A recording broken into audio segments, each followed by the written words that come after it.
ሓንቲ ጓል ናይ ብልባ ብዘይ ቃል ዓለም ከም ዘፍቀረትኒ ብምንታይ ይፈልጥ ናይ ሓደ ሕቶ እዩ። ኣብ ዓለም ካብዚ ሕቶን ላዕሊ እትቀል ነገር የላን። ግን ኩሉ ሰብ ሓደ ስለዘይኮነ ነዚ በርሓሉ ነገር ድማ ክሓትት ገድን ይገብሩ። እቲ ምንታይሲ ዓለም ተመላልኣይት ስለ ዝኾነትን ሰኣን ምሕታትካ ድማ ብዙሕ ነገር ስለ ዝሓልፈከም ካብ ኮነ እዚ ተረዳእና ነገር ንሕተት ዘይንፈልጥ ክንስና ከም ንፈልጥ ኮይና ድማ ኣይንዋሳእ ኣይትፈልጥን ኣይትፈልጥን ሓኸለም ከምዚ ክብልኒ እንዳበልካ ዘይንስኻ ይትምሰል ንሳቶም ዘይፈልጦ ንስኻ ትፈልጦ ብዙሕ ነገር ከም ዘሎን ኣይትረስእ ካብ ኮነ ሰኣን ምሕታትካ ኣገዳሲ ነገር ናይ ሂወትካ ክሓልፈካ ክሕተት ኣብ ዝግብኦ ነገር ነግፈረክ ከበልካ ከከም ኩነታቱ እንዳመዛዘን ክሕተት ናብቲ መበገሲ ኣርእስትና ምስ ንምለስ ግና ሓንቲ ብልቢ ተፍቅረካ ጓል ተርእዮ ምልክታት ብዙሕ እዩ። ልዕሊ ኩሉ ግን ብዝኾነ ኣጋጣሚ ምስኻ ክትሕል ወይ ክትዕልያ ትብሕግ 24 ሰዓት ብቴሌፎን ኣዕሊልካ ንኣብነት ኣይስልችዋን እዩ። ምስኻ ክትዕልል ከላ ድማ ዝኾነ ካልእ ተወሳኺ ነገር ኣይትሕዝን እያ። ብምሉእ ኣድሕቦኣ ትሰምዓካ በንጻሩ እታ ዋል ሓደ ዘይትግደሰልካ ጓል እንተደልያ ሞባይላ እንዳጎራጎረት እንተደልያ ምስ ካልእ እንዳተፃሕፈት እያ ትዕለከም። ኣብ መንጎ ተስግልምሽ ዘይሰማዕትካ ክንሳ እዋሓቅኻ ጽቡቕ ኣለኻ ትብለካ ዋላ ክፍአት ይኺ ኢልክያ ኮልኻ ማለት እዩ። 10 ግዜ ድማ እንታይ ኢልካ ድገመለይ ዝዓነቱ ዘረብያ ተስምዓከም ሕፅር ዝበለ ኣቕልኻ ተወድኣከም።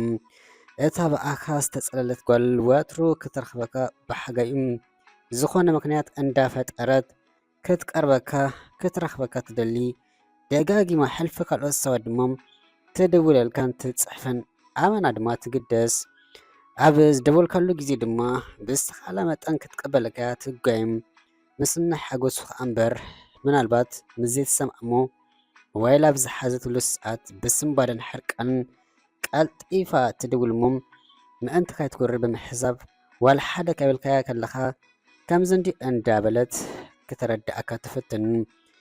እታ ናይ ብሓቂ ትግደሰልካ ጓል ወይ ዘፍቀረት ዝፈትወት ኣብ መዓልቲ እንተወሓደ 2 ወይ 3 ግዜ ክትድውል ከላ እቲ ሓንቲ ግን በንጻሩ ኣብ 2 ሰሙን ሓደ እንተደወለት ምናልባት ድማ ገለ ምስ ትደሊ ንጥቕመ ጥራሕ ኢላውን ክትድውለልካ ትኽእል እያ።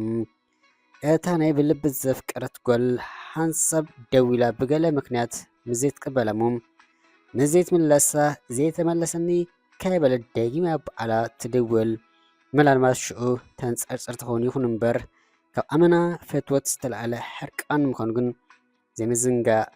እታ ናይ ብሓቂ ብዘይ ቃል ዓለም ዘፍቀረትካ ጓል ከይተፀባፀበት ከም ዘለኻ እያ ትቐበለካ እንታይ ይኹን ብዘይገድስ ዝኾነ ኣበርክቶ ፃልካ ሒኽ ኣይትብልን እያ። ናይቲ ሓንቲ ገዲፍካ ተዛረብ። እታ ናይ ብልቢ ዘፍቀረት ጓል ንምንታይ ፍርቂ ለይቲ ካብኣ 2 ሰዓት ርሒካ ዘይትሕሉም ሕጂ ምፅን ምስ ትብላ ዋላ መንገብገብ ኣውፅኣ ክትመፅኣክ እያ ትፅዕር። ሓደራኻ ግን ክትፍትና ኢልካ ድማ ለይቲ ምድሪ ካብ ማሞቕ ኣራታ ከይተውፅእ ክትፍትና ምስ ትደሊ ንፃወተ ኢልካ ሕለፍ።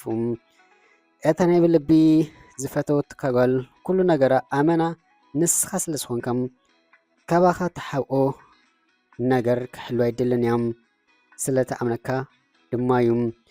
ዝኾነ ምስተሓታ እውን ኣይትበቀልካን እያ።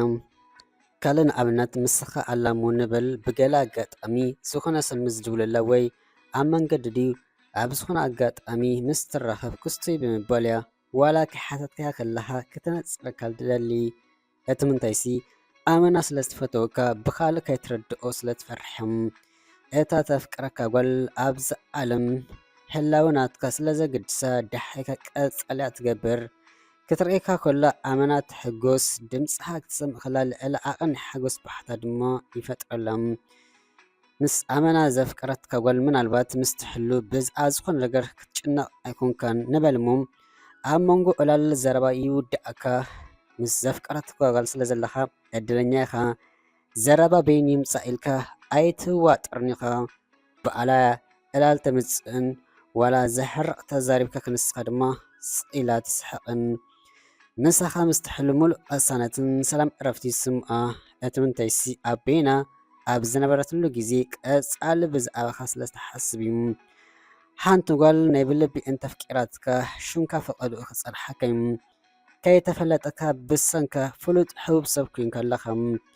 ብገለ ኣጋጣሚ ምስ ንሳ ትፈልጥዎን ሰባት እንተተራኺብካ ምናልባት ወረኻ ክትሰምዕ ትኽእል ኢኻ። እቲ ምንተይሲ ኣብ ዝኾነ ኣጋጣሚ ስለተደለካ ወረ ክትዕንቀፍ ወይ ገለ ክወድቃ ኮነ ክትስንብር ከላ ሽምካ እያ ትፅውዕ። ብሰንኪ እዚ ምናልባት ምስ ድኣ ትቕመጥ ምስ ትኸውን ኣቲ ቆልዓ ይብሉ ኣይኾኑም። ብልቢ ዘፍቀረትካ ጓል ደጋፊትካ ሓጋዚትካ ብሕፅር ዝበለ ወትሩ ኣብ ጎንኻ ክትኮን እያ ትደሊ። ንኣብነት ከይተረድኣካ ክፈኹሰካ ኢልካ ብዕዳናይ ሰባት ተወጢሩ ኣለኹ ምስ ትብላ ዝገበረት ጌራ ክትሕግዘካ እያ ትፅዕር። እቲ ምንተይሲ ጭንቀታ ጌራ ስለ ትቆፅሩ ኩሉ እንትና እውን ስለ ዝኾንካ ምስ መሓዙታ ምስ ፈለጥታ ከተላልየካ ትደሊ ክተራኽበካ ወትሩ ትብሕግ። እዚ ኩሉ ክበሓል ፀንሐ ካብታ ዘይትፈተውካ ጓል ወይ ዘይትግደሰልካ ክትረኽቦ ኣፀጋሚ ይገብሮም። ምናልባት ከም ሰብ ክትሕግዘካ ትኽእል ትኸውን ወይ ከም መሓዛ ምሻሎ ይኹን እምበር ምስታ ብልቢ ዘፍቀረትካ ጓል ክትወዳደሩ ከለኻ ናይ ሰማይ ምድርን ፍልይ ዘለዎም።